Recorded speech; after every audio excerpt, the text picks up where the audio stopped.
Hello viewers, today we'll be discussing the topic Neoliberal Views on Capitalism. This topic will focus on certain core areas such as the concept of neoliberalism, the relationship between neoliberalism and welfare state, neoliberalism and free market, neoliberalism and finance capital, the contribution of the neoliberal philosophers to the development of capitalist thought, and finally we'll focus on the neoliberal ideas on the state and economy of two noted Western philosophers, Milton Friedman and Robert Nozick. Let us begin with the question, what is neoliberalism? Is it different from classical liberalism and welfare liberalism? Neoliberalism or neoclassical liberalism or libertarianism is considered to be the contemporary version of classical liberalism which seeks to restore laissez-faire individualism. It denounces welfare state, opposes state intervention and control of economic activities by the state. It, on the other hand, focuses on the individual autonomy and freedom. How did neoliberalism evolve? Neoliberalism emerged as an ideological response to the crisis of Keynesian welfare state, which was precipitated by the generalized capitalist crisis associated with the end of the post-war reconstruction boom and was brought to a head by the escalating cost of the US war against Vietnam at the beginning of the 1970s. The crisis manifested itself in a number of ways, such as slowing down of the pace of global capitalist accumulation alongside escalating inflation and a growing difficulty of financing government budget deficits and forced governments to impose restrictions on various monetary policies and cut state expenditure plans. Thus, neoliberalism evolved as a crisis to the welfare state liberal idea. Champions of neoliberalism stand for the rolling back of the state, which has immensely extended its spheres of activities during the first half of the 20th century. The chief exponents of neoliberalism involve F.A. Hayek, Milton Friedman, Robert Nozick, to name a few. Now, what is the chief contradiction between neoliberalism and the welfare state? In the second half of the 20th century, the neoliberal thinkers realized that the theory of welfare state was inimical and contradictory to individual liberty, as it involved the forced transfer of resources from the more competent to the less competent. In order to restore individual liberty, they sought to revive the principle of laissez-faire not only in the economic sphere but also in the political sphere. In a nutshell, neoliberalism, like classical liberalism, upholds full autonomy of the individual and freedom of the individual and his liberation from all institutions, which tend to restrict the autonomy and freedom of the individual. It also focuses on the fact that the deterministic outlook of human life needs to be repudiated and maintains that human personality, character, thought, actions cannot be construed as just an outcome of circumstances. Rather, individuals should have a free play in the determination of their autonomous identity. Neoliberalism treats man as the maker of his or her destiny. It is therefore hostile to all forms of legal, social, political restrictions imposed on individuals' freedom of action. Thus, it propounds and advocates freedom of action on the part of individual to pursue his personality. In the political sphere, neoliberalism focuses on man's economic activity must be actively liberated from all restrictions to enable him to pursue economic growth, progress, and prosperity.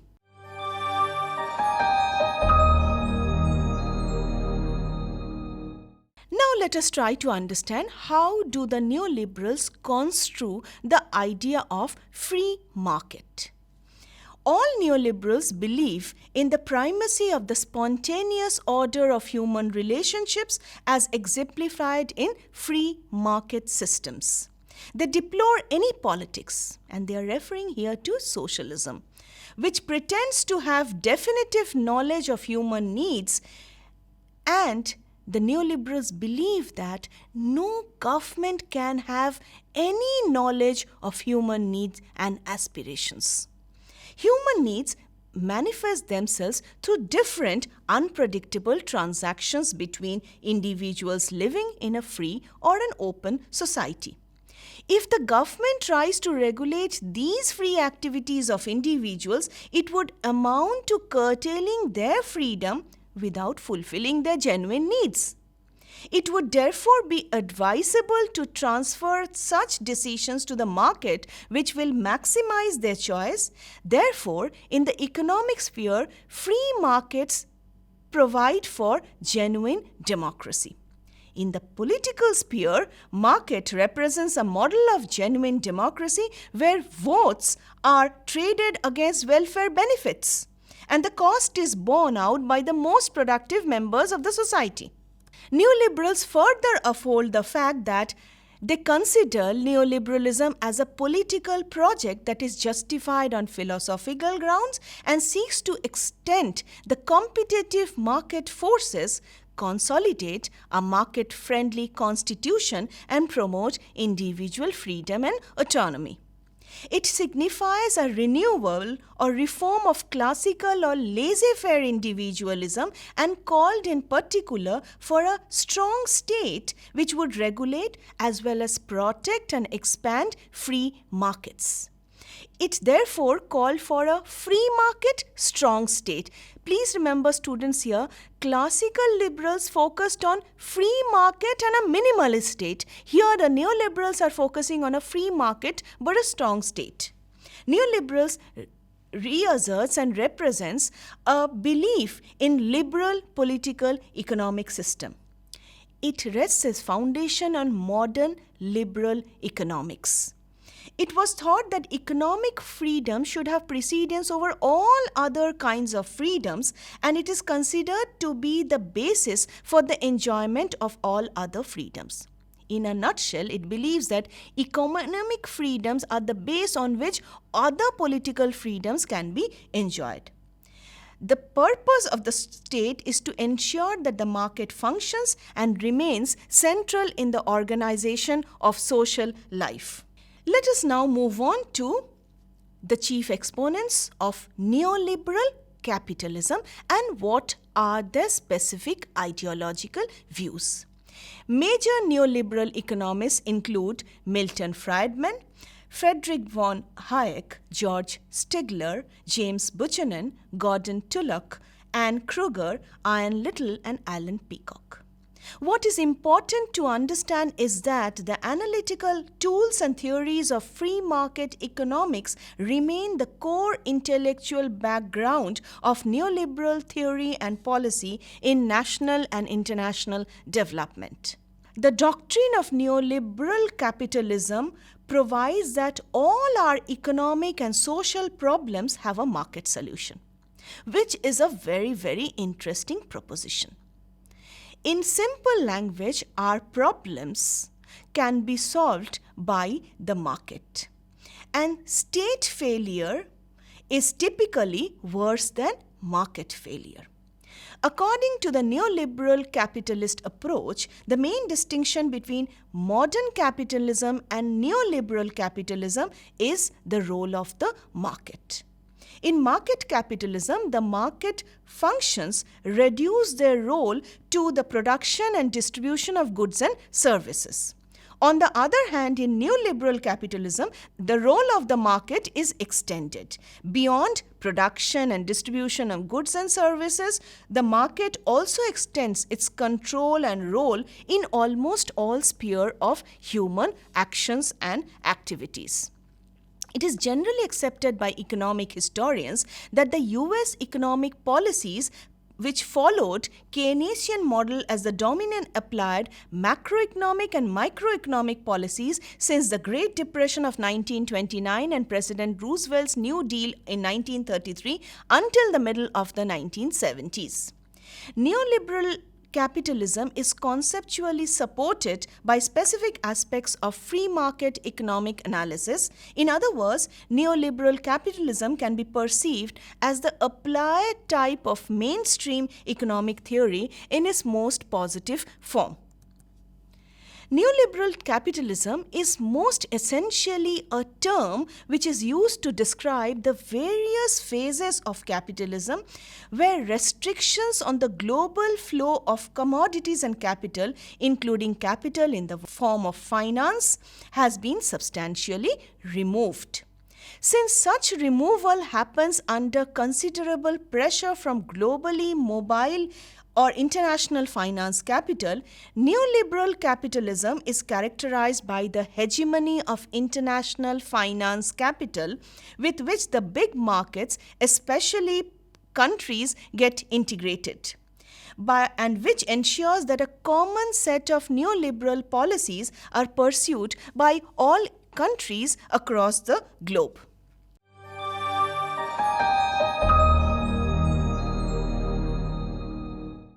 Let us now try to understand the relationship between neoliberalism and finance capital. The emergence of international finance capital is itself the outcome of the process of centralization of capital, which had in the earlier period, as Lenin had argued, brought finance capital or a coalescence of banking and industrial capital under the control of financial oligarchy into a position of hegemony within each advanced country. Centralization of capital today has proceeded much farther since the time of Lenin, creating this new entity called international finance capital, bringing within it a position of hegemony. What was earlier confined within a country has now taken a global position. Let us now move on to the salient features of neoliberal capitalism. First, neoliberal capitalism is marked, unlike capitalism in the past, by a relocation of activities of metropolitan capital from the advanced to the underdeveloped state to take advantages of the low wages prevalent in the later underdeveloped markets for producing in the world market. In other words, global capital or neoliberal capital has transformed itself from being confined to developed countries to moving out to underdeveloped and backward countries where you have cheap labor available who would work for the contribution of the production of global products at a lower wage. Secondly, neoliberal capitalism alters the character of the state everywhere, so that the state, instead of apparently standing above classes and defending the interest of all, including even the oppressed classes, despite the pursuit of capitalist development, becomes openly and more directly linked to the interest of the corporate financial oligarchy, which in turn is connected to international finance capital. Thus, today, the state represents the interest of the finance capital. We also find withdrawal of the state support from traditional petty production and peasant agricultural activities, hence a resumption of the process of primitive accumulation of capital reminiscent of the earlier colonial era. Thirdly, The next feature of neoliberal capitalism revolves around state intervention in demand management, which had been the hallmark of post-war capitalism during a so-called golden age, but which has always been opposed by finance capital as it undermines social legitimacy of the capitalist class, especially the financial class, which gets eschewed under the pressure from globalized finance. Now, what are the consequences of this withdrawal of the state and the resurgence of global capitalism? Now, there are certain important consequences which can be noticed from this phenomena. On the one hand, even when the system grows, this growth is accompanied by an extreme widening of income and wealth inequalities within countries. So, income and wealth inequalities get increased because of this phenomena of neoliberal capitalism. Secondly, the workers in the advanced countries are unable to raise their wages because in a world with capital mobility, they compete in effect with the massive third world labor reserves. So, despite these countries being highly advanced and developed, their wage labor do not enjoy the high wages that should have automatically come. Even the workers in countries into which outsourcing of activities occurs are unable to raise their wages because the labor receives that in these countries, far from getting exhausted on account of such outsourcing, actually increase in relative size owing to the disposition of traditional petty producers and peasants. So this is a new phenomena. Hence, the vector of real wages across countries, both developed and underdeveloped, does not increase over time, even though the vector of labor productivity increases.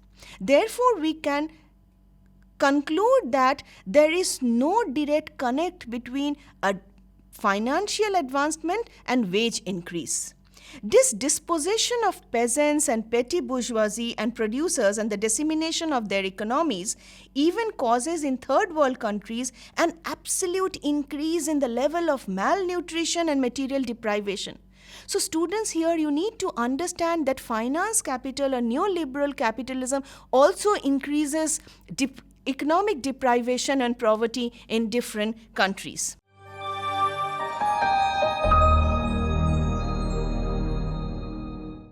Let us now move on to two very interesting propositions developed by the neoliberal economists Milton Friedman and Robert Nozick. Let us move on with what Friedman had to say. In his book Capitalism and Freedom, he made a clear distinction between economic freedom and political freedom, where he showed that free markets were just not a luxury but the very basis of personal and political liberty. Historically, he also showed that political freedom has followed the emergence of free markets and capitalist institutions. This is because healthy private economy naturally provides a check on the power of the state. He therefore draws a connection between a developed economic system and a developed state system. Now he moves on to some very beautiful examples to prove his point on the relationship between the economy and the polity. He says that even though the Jews were politically and officially persecuted in medieval times, they thrived because they operated as merchants. Again, he gives in the examples of Puritans and Quakers who were not only able to relocate to America because they had built up funds in the comparatively free markets of Britain despite being lumbered with definite restrictions. So, through the examples of the Jews and the Puritans and the Quakers, he pointed the fact that the development of the economic system would also lead to the development of the political system. He also provides a very interesting proposition where he says that where monopolies and trading restrictions are rife, so is special treatment of one class, one social, religious, or ethnic group over another, the ability to keep people in their place remains. In a genuinely free market system, economic efficiency is separated from irrelevant characteristics such as skin color, faith, or religion. He gives this beautiful example, and I quote Milton Friedman: "The purchaser of the bread does not know whether it was made from the wheat grown by a white man or a Negro, by a Christian or a Jew." Further, a businessman who favors one group over another will be at a market disadvantage to a businessman who does not, and one who is blind to differences among his suppliers, because he will have more choices to buy and therefore his costs will reduce. He famously includes a list of areas where government intervention is unjustifiable. He notes that there are some areas when the government just cannot impose any form of limitations or restrictions. They are tariffs and import quotas, subsidies to farmers, rent controls, minimum wages, regulations of industries including banks, transport, radio, television, social security programs, making people put aside a certain part of money for retirement, public housing, licensing of occupation, and conscription in peacetime. These are the areas where the government cannot impose any form of restrictions. Now, he moves on to give us a solution. He says that there are two ways in which a society can organize economic activity. One, through centralization and coercion, and secondly, through facilitating a marketplace for trading of goods and services. Now, he says that centralization and the drive towards centralization usually begins in a spirit of goodwill. But before too long, power becomes more important and the end justifies the means.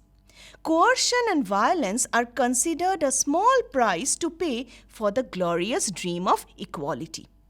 In a free country, however, free discussion and voluntary cooperation are the means towards achieving anything. They may be slower in achieving their ends, but definitely this is a more confident method and therefore less dangerous.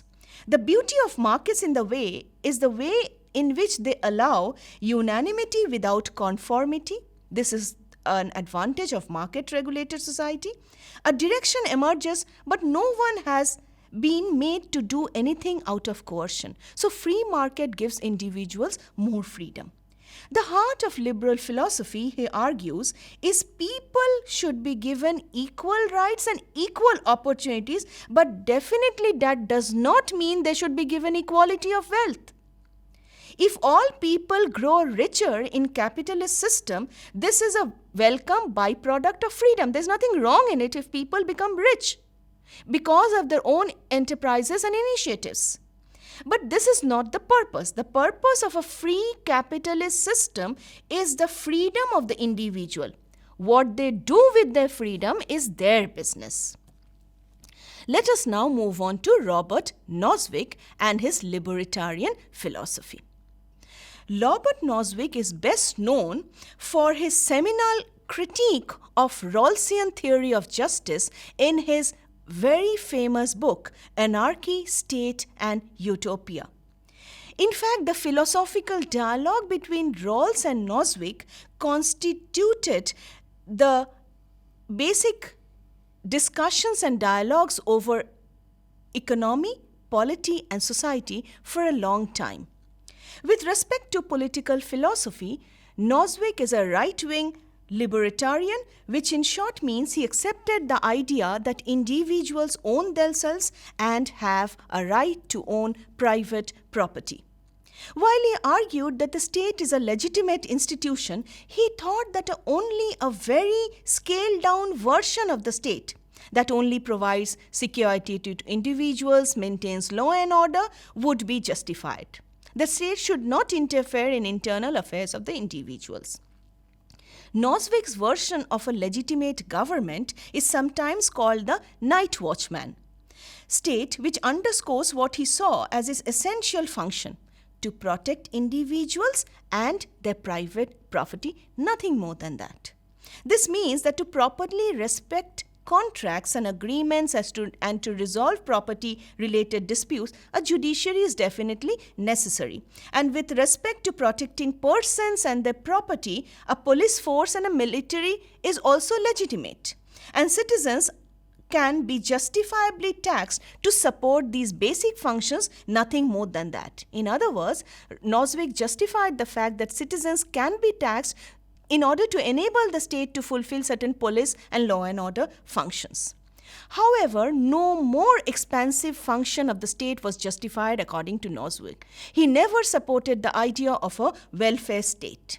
He also noted the fact that the state cannot be justified in taxing which would aim at building funds to be redistributed for welfare purposes. This he considered to be illegitimate. This is very, very different from the political theory that was advocated by Rawls in his book, A Theory of Justice. Rawls argued that in addition to protecting of civil liberties, it is legitimate for the state to use its coercive powers in order to maximize the position of the least advantageous in the society. Thus, we find that Noswig was against the idea of a welfare state and provided for a very limited function of the state.